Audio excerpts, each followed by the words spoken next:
Greetings, dear people of God at Trinity. I am inside for the first time offering my reflection because there was just too much noise outside. Dogs barking, airplanes.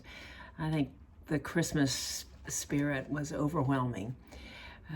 So I'm wanting to focus, in anticipation of the fourth Sunday of Advent, on Mary. I've always had a special place in my heart for Mary. When I was growing up, I wanted to be Mary in the Christmas pageants. After all, she got to wear a floaty blue costume. She had very few lines to memorize, and she got to hold the real baby Jesus with his real mother hovering nearby, dressed as an angel. But I never got the chance.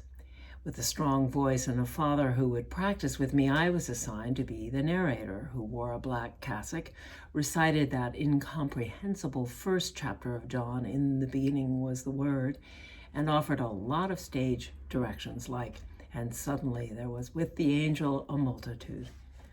Fast forward, my freshman year at Yale. Although I did not attend Sunday services unless Bill Coffin was preaching, I saw that readers were needed for the service of lessons and carols, so I tried out. I was feeling nostalgic, and I was assigned the Magnificat. When I walked into Bethel Chapel to rehearse, there was Bill. He listened to my rendition and then asked me if I had ever been Mary in a Christmas pageant. "Long story," I replied. "Mary's song," he said, "is not a Christmas carol in a pageant. Mary's song is a protest song. She wasn't a docile, submissive young peasant woman, but a defiant, subversive prophet, singing in the new Beatitudes reality of God with a fight song. Try this," he said. "Switch the pronoun from third person to second and see what happens when you read the Magnificat." I read, "You, the Almighty, have done great things for me, and holy is your name. You have mercy on those who fear you. From generation to generation, you have shown strength with your arm and scattered the proud in their conceit, casting down the mighty from their thrones and lifting up the lowly.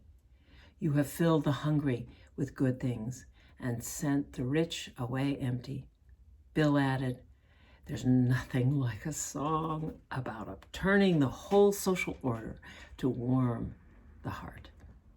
"Maybe that's what God is up to here," he said, "transgressing the boundaries of human society. The barren are pregnant, the hungry are filled, the rich are hungry, the proud are leveled, the downtrodden are lifted up, the afflicted are made comfortable, the comfortable are afflicted." It's our song, people of God, this Magnificat. It's for all of us.